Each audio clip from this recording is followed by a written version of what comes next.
We were this. I don't know, this is something that came during the when the pandemic first started. We were, obviously in isolation. There's all sorts of things, and to be quite honest, since this is a testimony time, I'll just kind of share a little bit because I tell this story to a lot of other people when I'm getting together with other churches or talking about what's been happening in the last 3 or 4 years here. But um, the start of that pandemic really, I think, was kind of the launching pad for where we are now, believe it or not. So I don't know if you know the story, if you've been here long enough, or maybe you haven't been here this long, but when we started the pandemic, the shutdown in 2020 in March, um, we had a couple people, I believe it was Missy and Charity, who basically developed an old-fashioned phone tree. And we're small enough we can get away with that, but they talked to 10 to 12 people in our church to be regular contactors. Some of you are nodding your head because you were those people that were contacting people. And our goal with that was to make sure that every person that was a regular attender here, so that means they probably would have filled out a connection card at one point in time, those green cards. That's where this really matters, by the way. If you fill those things out, this is the moment that it really mattered. Because then we have an address and a phone number and any type of contact information. And if we didn't have that, we're like hunting it down somewhere, right?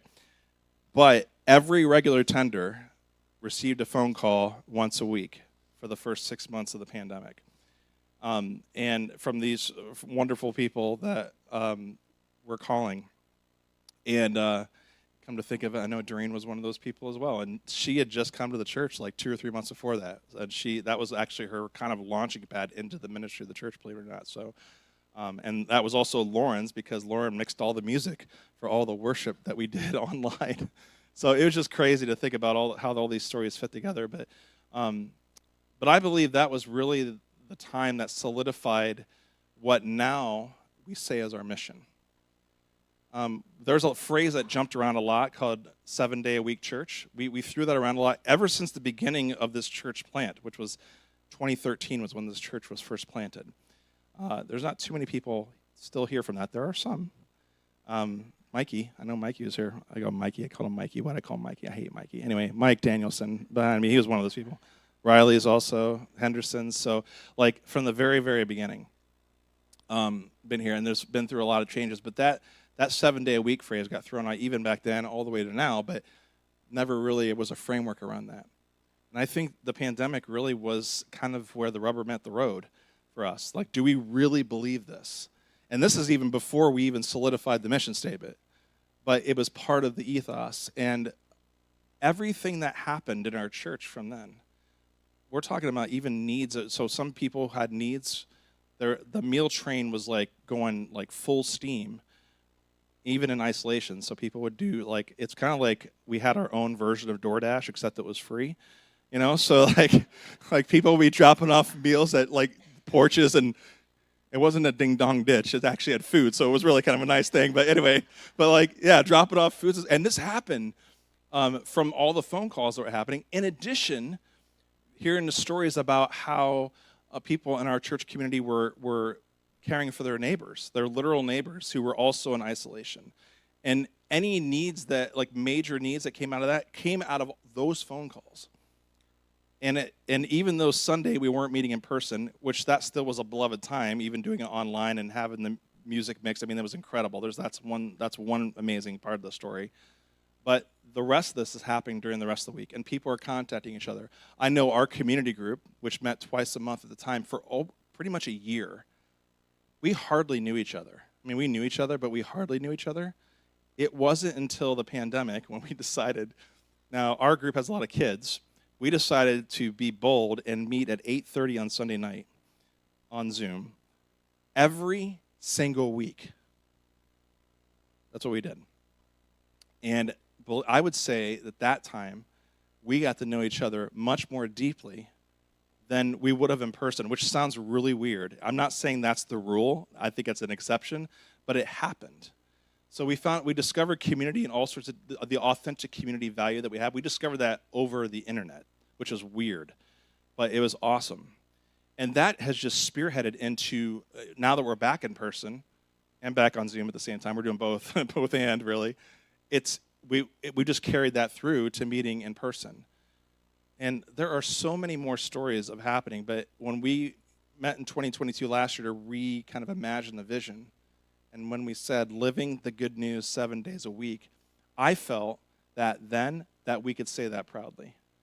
I felt like, you know what, I'm not saying we didn't do that before. I'm not saying it didn't happen, but as a framework, as an ethos of everybody buying in, everyone bought into that. And it's been awesome to see. So with that kind of a little segue into this time, there's a couple questions that, and I have disinfectant to spray the microphone so you don't get my germs, okay? We'd love you to use the microphone, one, because there are people watching online, and so we want to make sure that they hear what you say. And I'll tell you ahead of time, this is one of the times that people online especially want to hear, is to hear your stories, because they don't get to hear this as much. And so they want that. So there's a couple questions that we've been kind of walking through for you to think about that you can kind of mull over it. And as you're mulling over there, I'll tell another story or something like that to give us some time. The first question is this. We're in the season of Lent, walking up to Easter.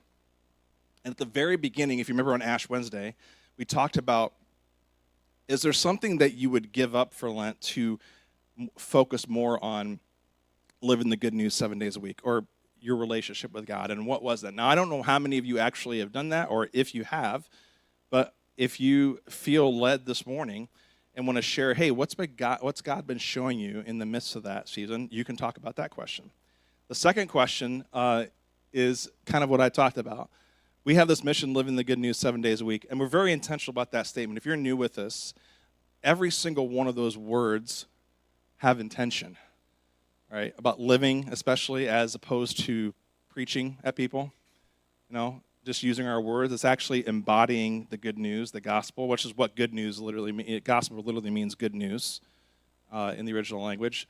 So what does it look like to live out the gospel every single moment in our lives? And maybe some of you, I've told some stories in the last few months to try to get your minds acclimated to realizing that you are doing this a lot more than you think. And the last year, I've really sensed that a lot more. There's many of you who always wonder, am I really growing in my faith? Am I really becoming more of a disciple of Jesus? And then you tell me stories of these amazing little moments. I remember I told one earlier where, hey, someone was at a Dollar General and was encouraging a Dollar General manager. If you remember that story, if you were here. It's not a big deal. I just kind of do that thing, right? No, that's what this is, the living the good news 7 days a week. That's exactly what it looks like, and that's exactly what I said. That's what living the good news of 7 days a week of Jesus 7 days a week looks like. She's like, really? Yeah.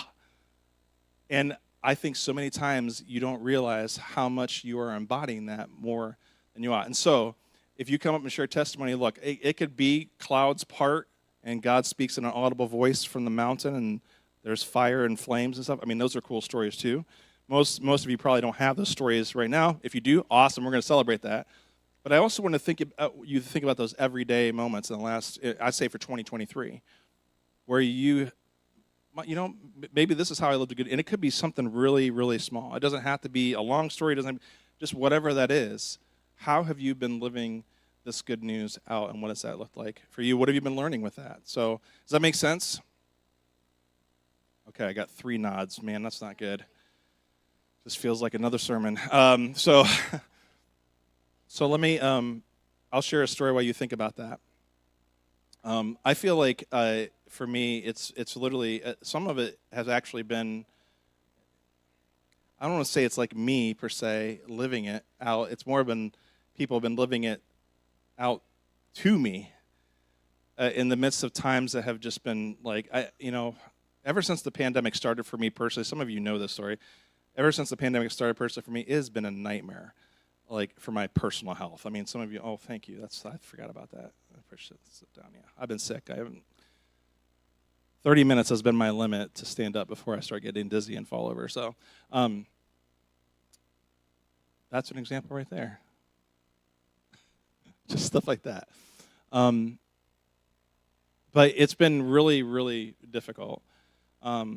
And now it's funny now that the way I talk about it now is more, I was sharing this with a couple people last week or 2 weeks ago. I can't remember when that was. It all blurs together, but and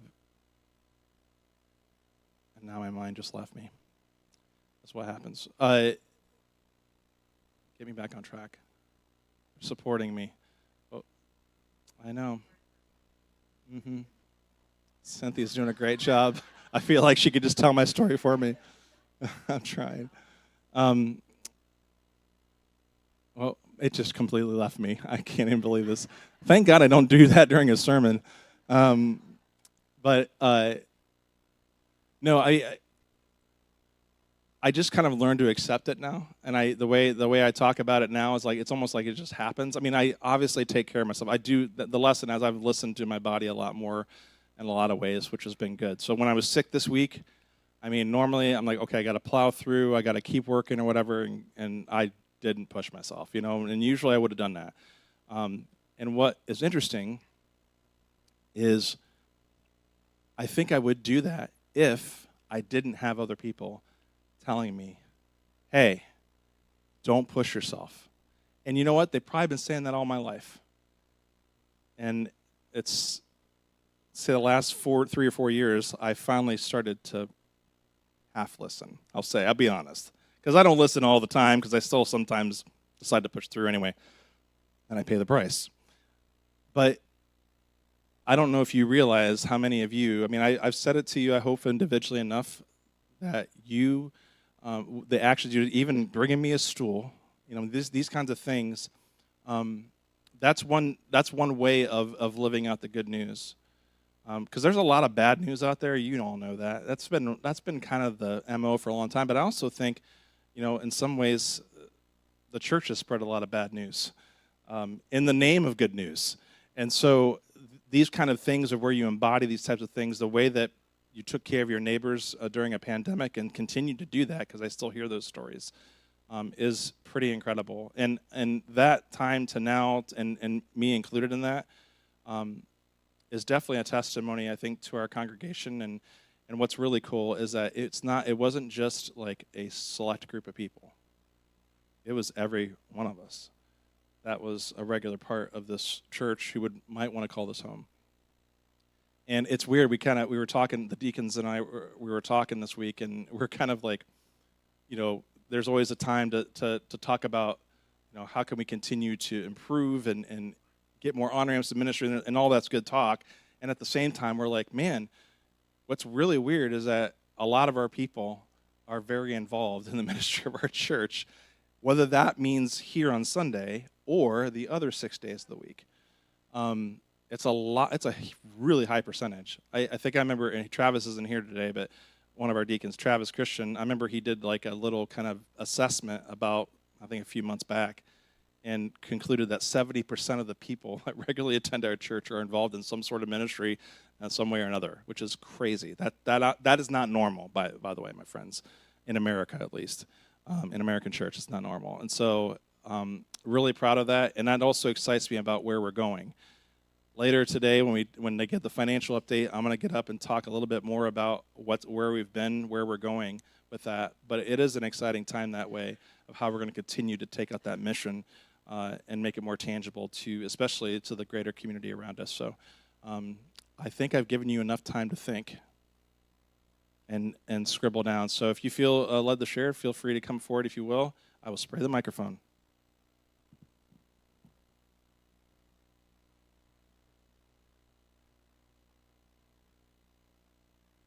Feel extra protected now. So my name is Josh Mosey. I'm a regular attender here. And this past week, it was just Friday, my office mate and I were having a conversation. I work at Kent District Library. I work at the service center. I work in marketing. And so I don't get to see as many library patrons as I used to. That was always a fun gig, but it's fun to work where I do and with the people I do. I've been at the service center for about a year now, and when I first started there, my office mate, his name is Brad, he was nervous about working with me.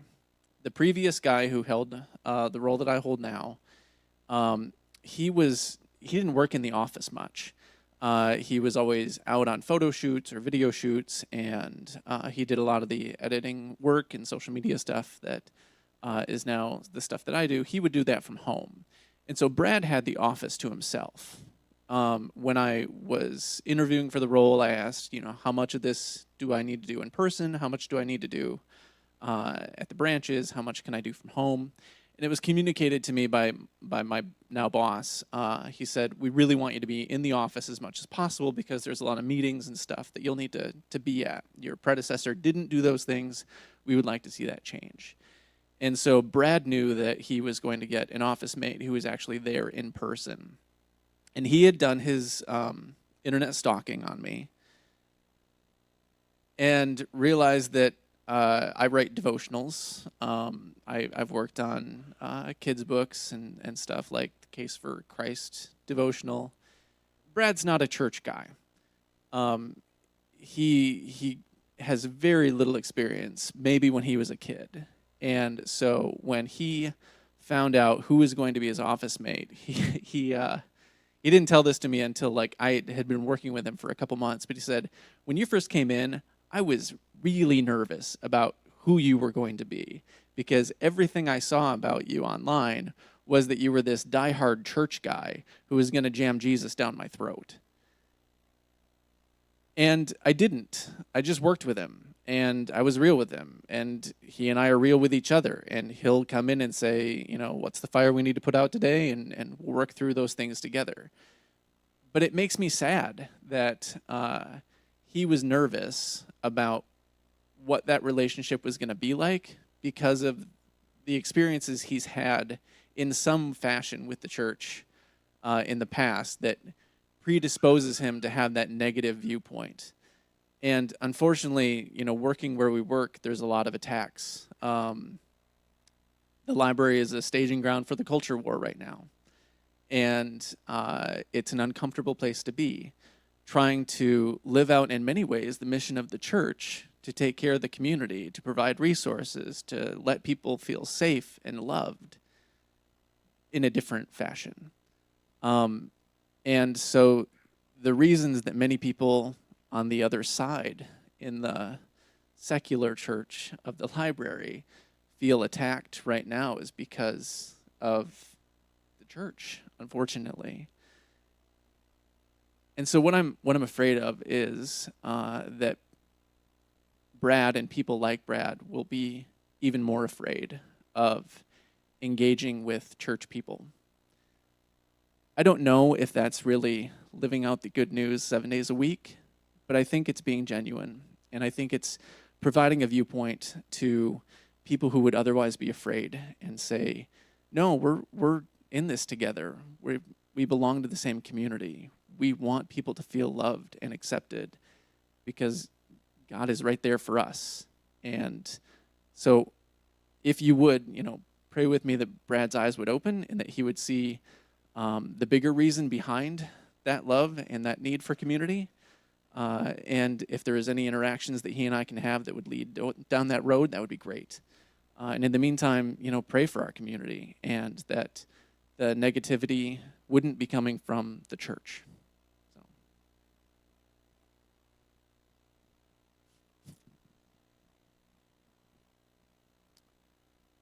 I would say you are living the good news, Josh, in that. So that's awesome. And it's hard because sometimes someone with all that kind of negativity. I'm gonna let you stand here and feel. No, you can. I'm not gonna do it. I'm not gonna be here long. But it gets hard to it's like, hey, invite them to a Sunday. I mean, that's great, but sometimes this is where the 7 days a week really come in. It's like some people are they got so many barriers, some rightfully so, in the way of that. And I think as we continue to embody that, those walls get broken down, and I think those things are happening. Now I'll let you go, Annika.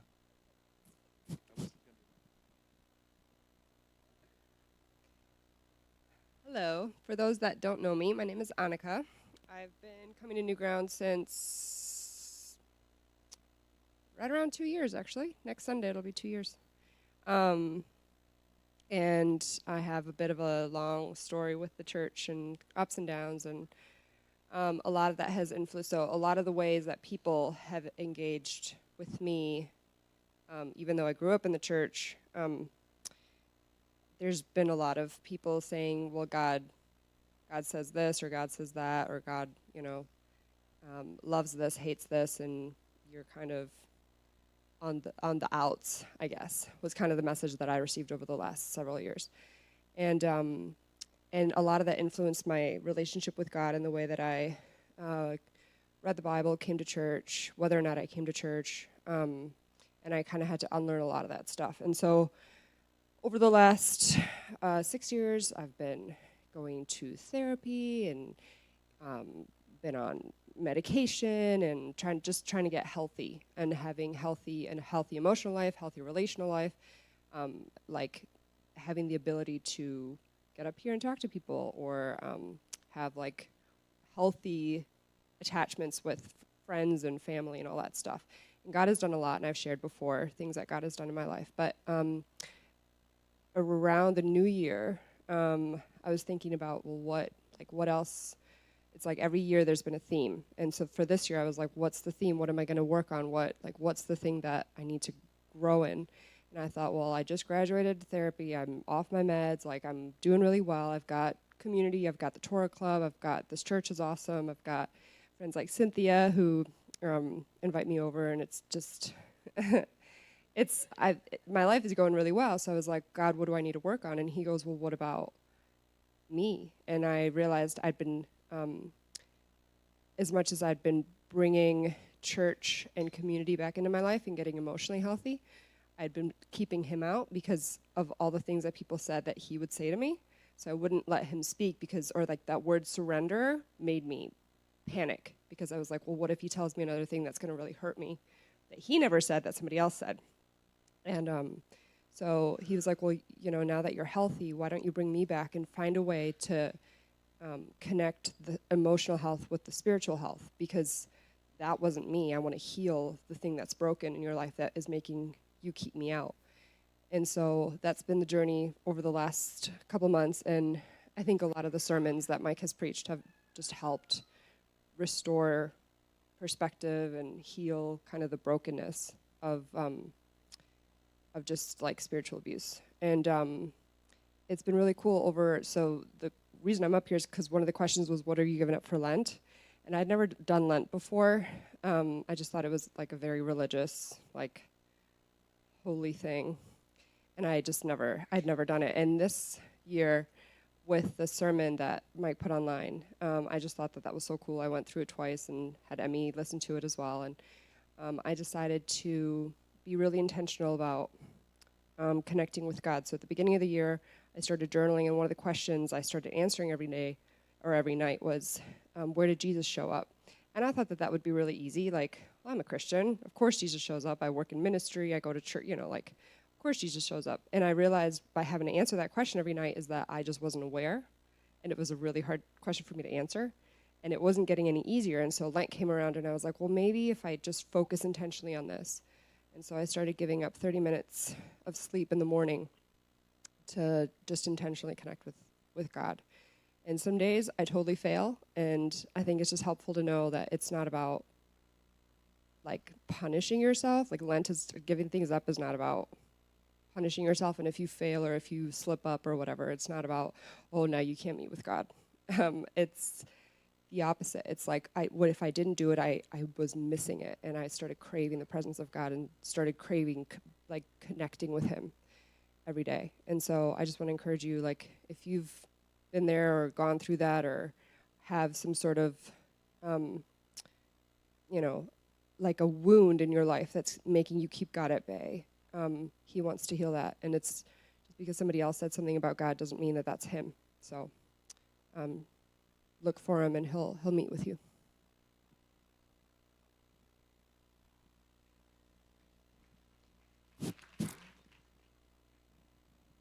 You got some applause on that.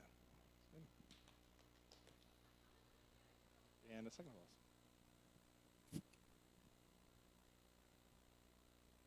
It's always dangerous when you give me a microphone. My husband and I, John and Wendy Osterman, we have been running a daycare group for 14 now, for about almost 30 years. So finding a good helper is really difficult. And when we found out that our last one was going to be retiring and moving away, God just opened my eyes, gave me someone really special.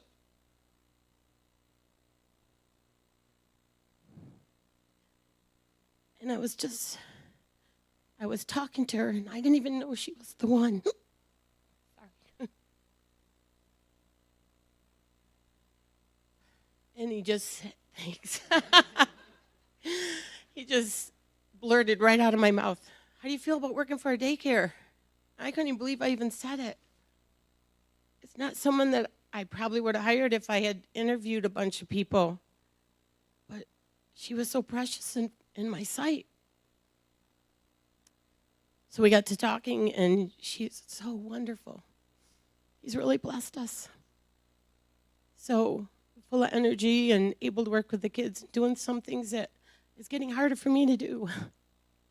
We've had some wonderful people in the past, and the one that just left I could just call her and say, hey, John has to leave. Can you come over in 5 minutes? Yep, I'll be there. Wow. I mean, what employee can do that? You know, usually you have to have the schedule wrote out. So he's really blessed us. And I think for Lent, I think he gave us the ability to be more generous to the community and some other people. So I just want to thank him for that.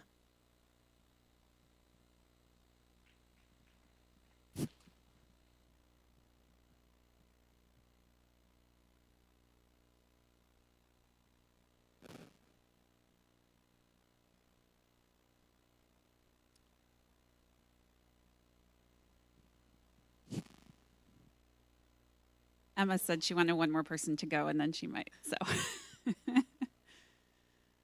don't do that. So Lent. I think what God has been asking me to give up over Lent is my ego. I really love doing things that make other people happy. Which is not bad. But when you keep doing and doing and doing, and your whole identity is wrapped up in other people expecting you to keep doing and doing and doing, then that identity can be shattered when you're suddenly not able to do as much. And also, I was getting in the way of other people doing some of those things. So I won't tell a long story, but I just want to thank so many of you. A couple of quick examples of the last few years was I planned a women's retreat a few years ago, and I was feeling pretty excited about what God was going to do, but I was really nervous about it. Like, okay, I want to lead well, and I want to say this, and I want to say that. And then 4 days before the women's retreat, I got in a really serious car accident, and I fractured my sternum and had soft tissue swelling and damage in my hands and wrists and other things. And so I showed up to the women's retreat, and that was about it. As I showed up, and I sat in a chair, kind of groaning quietly to myself in pain, while God used every single woman there to minister to me and to everybody there. And I see the same thing happening throughout different areas of this church. And I'll say that the biggest blessing I've had at this church in the last year and a half has been the youth group. I love, not you, Emma, the other youth group. No, I'm just kidding. Just kidding. Because what God has showed me over and over again is I don't have to have the perfect thing to say or plan the perfect game, because I'm really bad at making up games, and they will tell you that. But if I just show up, like, God will work in spite of me and minister to me through these teens who are awesome. And it's just, they minister to me every single week, and I I'm so grateful that they're here and that they show up. And I hope if you're in 5th to 12th grade that you'll give it a shot if you haven't yet. We have a lot of fun, but just their jokes and their sarcasm and competitiveness and questions and all of it is just the biggest blessing that I've had being a part of this church. So thank you to anybody who showed up or brought meals or any of it. And we still need somebody to bring a meal tonight. But I have a feeling there'll be some leftovers.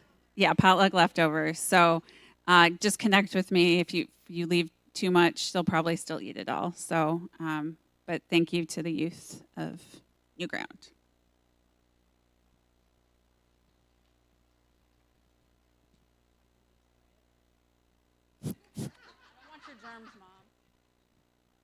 Okay.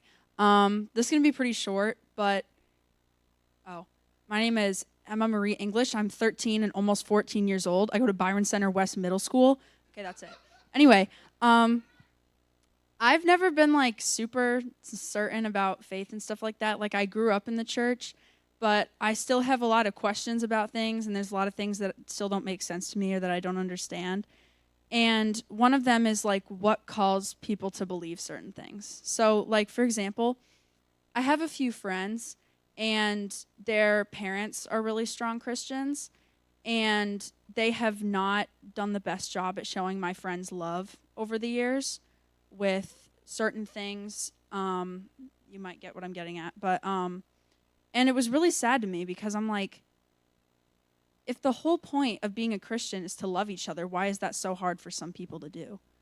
And I think another thing is I feel like a lot of people have really strict interpretations of what God is. And like, he says this, he hates this, he loves this. First of all, God doesn't hate anything. And it's I don't know, but like I've seen people that have like, I think I just said this, but like really strict interpretations. And they forget sometimes the simplest thing, which is just to love each other. And they worry about all these other nitpicky things, but they don't do the biggest thing. And it's, for me, like, I feel like when people say, like, it really stressed me out for a while because, like, when I didn't know that much about it, all I would see is just, like, and this was mostly online, but it would be, like, these are all the things that you cannot do, and these are all the things that you have to do. And I was just like, I'm 10 years old. Like, it was really stressful because I was like, do I really have to worry about all this stuff right now? And I felt really guilty about it because, like, I wanted to be a Christian, but I didn't want to have to do all that, if that made sense. Like, I'm still a kid and stuff like that, if that makes sense.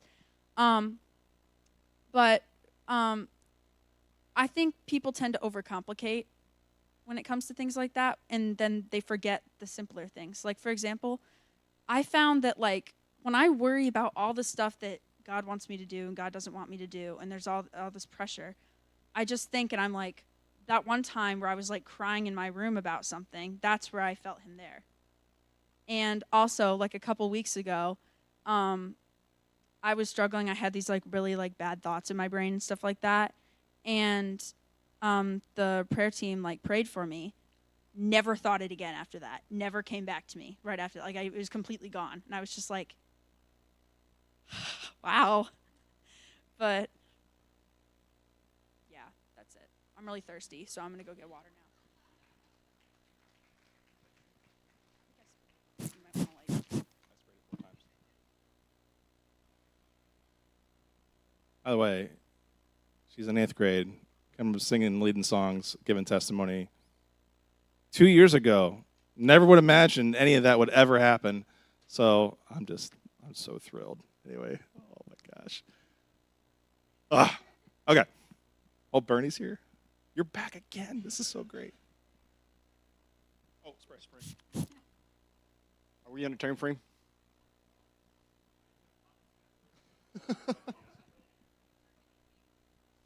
All right. My name is Bernie. Are we supposed to give our age?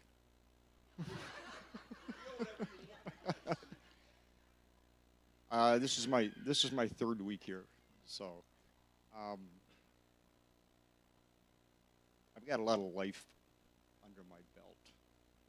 Um, and during this thing called life, well, let me back up a little bit. You know, I lived on a farm for a while, and then every year you clean out the pastures or the pens and you make a big pile. So I've always referred to that as my oops pile. So as I go through life, I've made choices, I've done things where you kind of go, yeah, that was dumb, I shouldn't have done that. And I put it on my oops pile. So I had this big oops pile. And sometimes some of those choices and decisions that we make are pretty significant. And I made one quite a few years ago where I almost lost my marriage. Just made some very poor choices, but during that process of evaluating and thinking about where does God fit into all of this? And how could God, because I claim to be a Christian, how can God still love someone like me when I make that big of a screw up? So there's this process that I went through of just evaluating and thinking and peeling that onion back of what gives me value. And I finally landed on my value comes from the simple fact that God made me. That's where it has to stop. Because if my value is based on anything else, then it becomes conditional love. And God's love for me is unconditional. So it has nothing to do with whether I play cards, whether I go to a movie, or whether I have an adult beverage once in a while. It has nothing to do with that. God's value on me is based simply because he made me in his image. And he has this intense love affair with me. And that is true not only for me, but it's true for everybody that I come in contact with, even people that scare me. And there's a lot of people that scare me. People that don't look like me, they don't dress like me. There was a time where people that had funky hair, multiple piercings, tattoos, people like that, they scared me. And I've learned over time that their value is the same as my value, that we're equal in God's eyes. We all are important in God's eyes, and God has this intense, incredible love for me. And that is true for everybody. So then my job, if I love Jesus, is to treat other people the same way that I want to be treated and the same way that he wants to treat other people. So it changed the way that I look at people because now everybody has value. So then my biggest problem was getting past my own fears and my own hang-ups. So I've learned this over the years of how do you play that out 7 days a week? What does that look like? And it wasn't that long ago, I was in Colorado, and I was looking for a truck. And I was at this little car lot in a little podunk town, probably smaller than Caledonia. You could walk across the town in about 25 minutes. So I'm at this car lot, and there's a couple of trucks there, and the dealer comes out, and we're talking a little bit, and he's just swearing and cursing, and the language just like, okay. So in the midst of listening to him, I just finally stopped him, and I asked him, I said, are you a man of faith? And he said, yeah, I'm a Christian. I like those responses. He said, but I'm not a very good Christian. And we spent the next hour and a half talking about what does it mean to be a good Christian. And that flowed into listening to his heart that he had attended church, he had gotten burned by the church, he had gotten hurt by the church, and he had this whole story of being wounded. And he finally had an opportunity to be heard. And I just listened to him. And we just, like I said, we just talked through that whole process. And God has just given me multiple opportunities. Well, he's presented these opportunities. I've taken those opportunities because I think those opportunities are always there a lot of times because of fear. I run away from them, but he's really been pressing on me is everybody that comes across your path is there for a reason. What's the reason? And a lot of times just being able, even with a smile or something very simple, of pointing him back to Jesus. Because I get to be an expression of Christ's love. And am I being a good expression? Some days, no. Some days I need to have my cup of coffee first. But I work really hard of how can I live out Jesus 7 days a week, not being limited by all the do's and don'ts, but what would Jesus do? Who did Jesus hang out with? How did Jesus love the people around him, and then trying to do that myself. It's taken me a lifetime. So you're 13, you got a lot to learn. But be open to learning. You know, just for all of us, just to continue to be open to learning. Christ, what are you teaching me? How can I be a better you with the people that I see?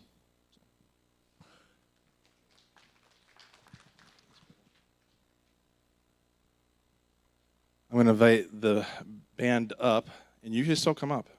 You can still come up, but I'm still going to invite the band up anyway, but because we'll still, sing. It's all right.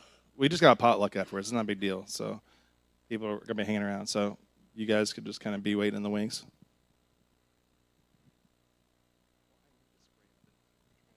Okay, I am Jamie Roatman.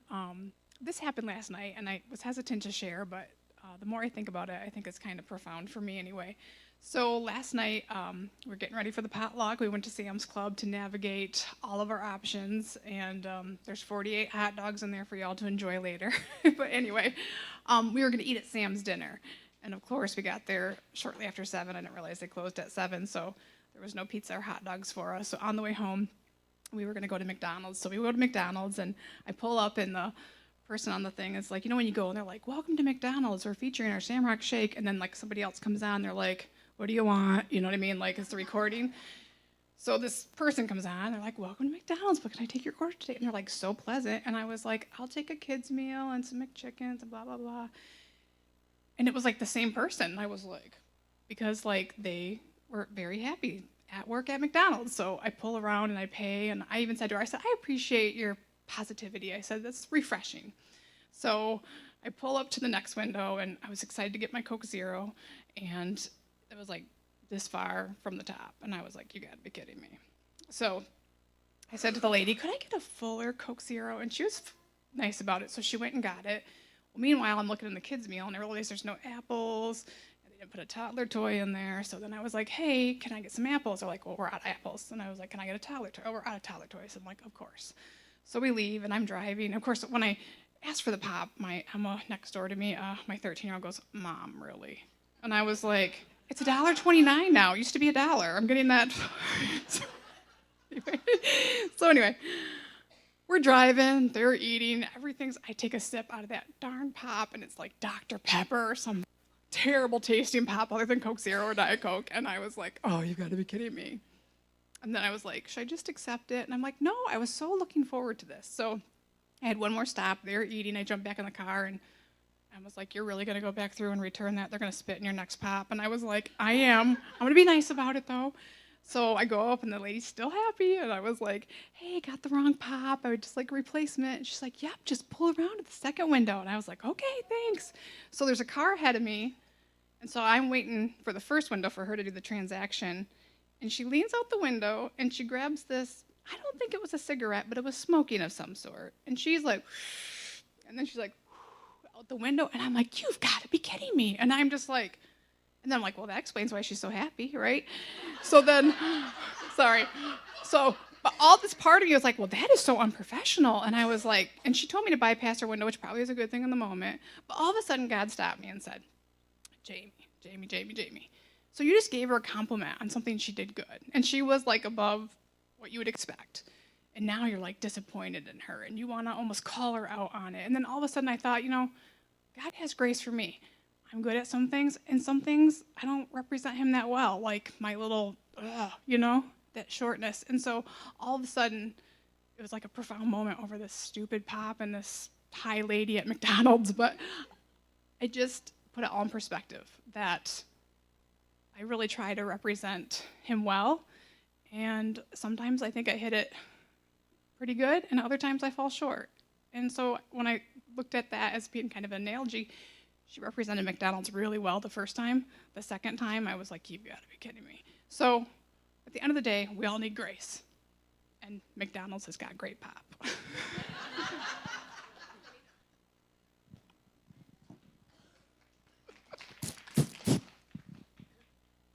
Yep, I heard. Got one more.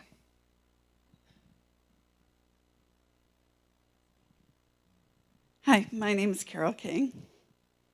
Hi. So I have a younger brother who's about 10 years younger than me. He has been in prison pretty much his whole adult life. So from the age of 17 to now 56.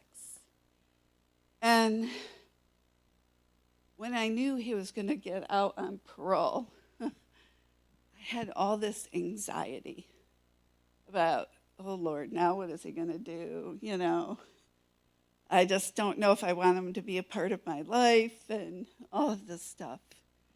And all these thoughts were going through my head, and I'm thinking about all of these boundaries and all these limitations. And then I was here for a sermon out of Mark about the lepers, and Mike's message there was, who are we to decide who is worthy of investment? Hit alongside of the head moment for me. Because I was like, oh my goodness. I've been, defining these boundaries and limitations, and you have to do this before you're okay with me. And this was all before he was released from prison. And I thought, okay, Lord, I hear what you say. Easier said than done, because there's been a lot of hurt and frustration to watch someone waste their life. And so I thought, okay, I'm just gonna take your word for that, and I'm gonna pray about it. And he just kept kind of gnawing at me, like, just accept him for who he is. Don't define those boundaries.